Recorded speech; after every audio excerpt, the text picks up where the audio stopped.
le président di Macky Sall di jël loi boobu c'est-à-dire dafa ci contexte boobu dafa faj lu bari apaisement gaa ñi génn kaso dem campagne yi ñu am ci ak élection apaisée Sénégal jàll ci beneen alternance même bu dee d'accord sax ci ca loi ba loolu mooy escroquerie.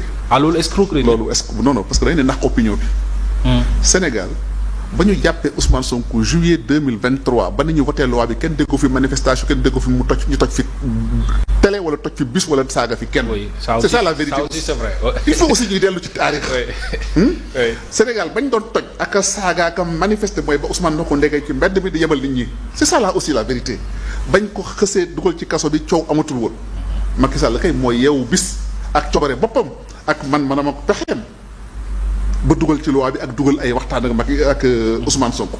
moo tax ba ma ko waxee tamit dama leen ni vous êtes des apprentis sorciers. te loolu ma waxoon démb bëgg loolu lay wax. man dama yàlla dafa ma defal lenn aussi ma koy sant yàlla. moo di lu ma waxoon démb ak bërki démb mën naa cee dellu si tey. man ragaloo ma ñëw damaa bëgg sax ñu may vaar man parce que gars yi dañu ma commencé di ma vaar léegi.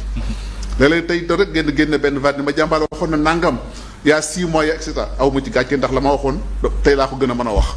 man nag bokkuma ak ñi xam ne dañuy waar ñiy mer man bu ma vaar damay tànn alhamdulilah ginnaaw sama waxi démb moom mooy sama waxi tey kon maa ngi sant yàlla. alors mais encore une fois. pour mu wax ji leer jamono yooyu c'est pas la loi d'amnistie qui a apaisé quoi que ce soit. Le pays était déjà pacifié apaisé. c'est ça alors li am na ba pare maintenant le problème mooy. ñu ngi interpréter loi bi est-ce que ci approche bi ak démarche bi d'accord nga ci est-ce que mënuñu woon adopter wala abroger plutôt de façon totale cette loi su ko defee ku ci nekk ñu situer les responsabilités ku ci nekk la nga ca am ñu jox la ko que ñu ñëw di ko interpréter ñi ciy tiit mooy làq doom dóor doom quelque part. waaw mais justement làq doom dóor doom parce que de toute façon mooy loolu moo ci moom la xel mënta nangu. bu dee ñoom dañ ni loi bi bëgguñu ko woon. bu ñu amee responsabilité am majorité assemblée dañ dem dindi loi bi teg sànni fële. waaw ñëpp bokk ci yem. oui man loolu laa d'accord. bu dee nag dañuy interpréter. man d'accord ma ci interpréter jëmale ko ci benn boor. génn ñi bàyyi ñi ci biir wala jéem a dugal ñeneen ñi ci biir. man loolu d'accord ma ko wax dëgg yàlla.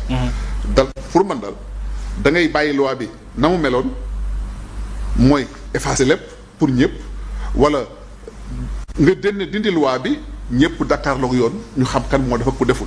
man loolu mooy sama position ci mbir mi. alors ñu bëri ragal ci ne FDS yi la ñu bëgg a inquiéter ak ña leen jiite woon ministre de l'intérieur ak général Moussa Fall est-ce que si c'est le cas du doon un précédent dangereux.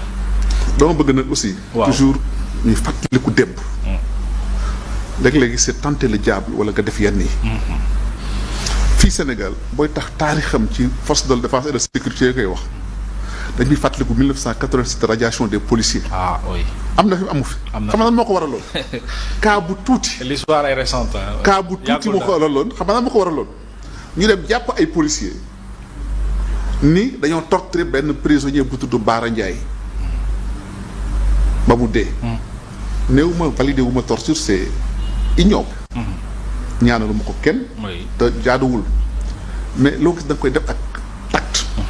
bañ ko defee booba c'est un événement de 1982 ba ñu jàppee policiers yi en 87 di leen àtte ci mbir moom tëj leen kaso. ca la police révolté wu ba ñu def radiation des policiers. néew ma loolu moo xewoon mooy xewaat non yàlla bu mu fi xew sax. yàlla benn musiba xew. mais aujourd'hui da ngay xool ni nit ñi parfois ils se défendent avec ces moyens yi ñu am. xam nga tey ñoom ñi yor nguur gi tey dañu doon defaat ak moyens yi amoon xam nga moyens yi amoon mooy ñan ni xale yu góor yi dem leen ngeen def gatsa xale yu góor dem leen ngeen taal dëkk bi dégg nga fa am dégguloo ko fi. kon ñoom moyens yooyu lañ amoon est-ce que keneen amul yeneen moyen pour défendre boppam. c'est là où c'est dangereux. moo tax quand la société civile dit que dañu waxtaane nañu arrêter loi bi bloqué ko waxtaan. c'était ça il faut écouter les gens. doo yor nguur di tëli def ci bu dof. léegi da ngay ànd ak sa sago ak sa xel di def ndànk. lépp def ko ci du di da nga am doole wala da nga am daraja wala da nga am man la neex nga def. ku ko def gis nga ko rëccu nga ko. bari na fi nga xam ne ñoo ëppoon doole ñi fi nekk nii tey ci biir réew wala bitim réew. l'histoire a montré que ba ñu dee def nu leen neex wala def seen bakkan rëccu nañ ko nañ def ndànk. pour moi c'est ce s'il y a un conseil à leur donner c'est de mettre bas à terre boo bëggee gouverner de régler ay comptes. mu nekk sa objectif de gouvernement yaa ngi nax sa bopp te du sotti boo bëggee di dikk nag di bëgg am ay urgence ci réew parce que réew dafa am ay urgence dafa soxla leneen honnêtement man jàpp naa ne ba ñuy fal ñii falu ñu leen woon pour que ñuy régler ay comptes wala ñu naan dañuy dikk nan buntu xataa ay FDS wala ay revenir sur les événements de 2021 2023 dama jàpp ne am na ay urgence économique. Ah oui. Et puis dinañ ci ñëw. ay urgence de gouvernance C'est ça.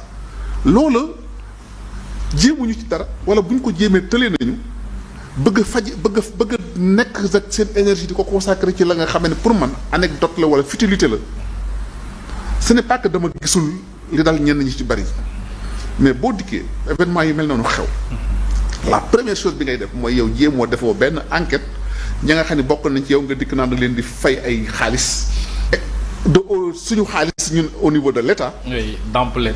naan da nga leen di damp comme loolu xam nga lan la tudd.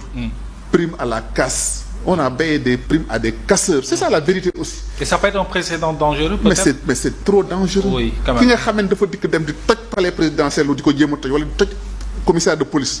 di attaquer ay arsenal de la gendarmerie ou de la police. Quand même. toj ay bis BRT rey ci ay nit.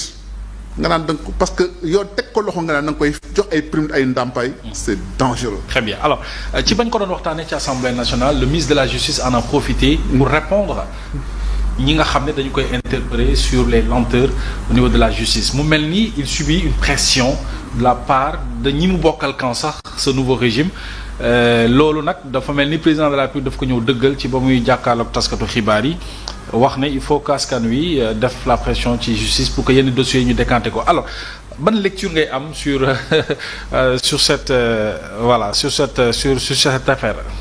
li xew foofu wax yàlla bu dee kuy seetlu am réew nu muy doxee normal diggante gouvernement ak majorité jàpp nga ni war du yoon député ñëw di songu seen ministre bu ñëw di défendre seen projet de loi majorité moo ko doon affaiblir di ko attaquer.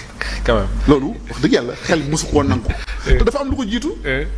Cheikh Diba. ba dañ ko fay songu assemblée même député yooyu doon wax. même député yooyu. ñoo jël parole songoon fi Cheikh Diba il y a 1 mois ou 2 mois à l'Assemblée nationale. ba Cheikh Diba xaw a disjoncté. mu tontoon ni mu tontoo woon. ni Ousmane Diagne tontoo. c'est les mêmes députés. quand même c'est les mêmes députés kon est-ce que yabaluñu leen. est-ce que c'est pas une question de un camp qui veut porter un combat contre un autre camp. Je vous pose des questions. moo tax ni Cheikh Diba ni Ousmane Diagne tontu noonu la Cheikh Diba tontoo woon. te ils ont répondu aux mêmes députés. oui kon dafa mel ni dafa am lu muy wurndu mooy y a une querelle sourde interne au niveau de Pastef. maintenant li ci bees. moo di que président de la République Bassirou Diomaye Faye. dañu jàppoon ne que il soutient son ministre de la justice. quand même. dañuy jàppoon ni aussi il soutenait Cheikh Diba. le ministre des finances. Cheikh Diba waxul ci mbiram mais ministre de la justice bi dikk na endossé discours bi nga xamee ni que moom la waa Pastef doon wax kon est-ce que épousé wul seen i thèse wala est-ce que poussé wul Ousmane Diagne au départ. am dafa bëgg a jox gage le peuple de Pastef. lu ci man di xew du cëram te il a commis une erreur. C'est une très grave erreur. C'est une trop grave erreur. Venant surtout du président de la République xaaruñu ko woon ci loolu il devait prendre la hauteur par rapport à ça. la mu waroon a wax même bu ko dee rek li ci biir nekk.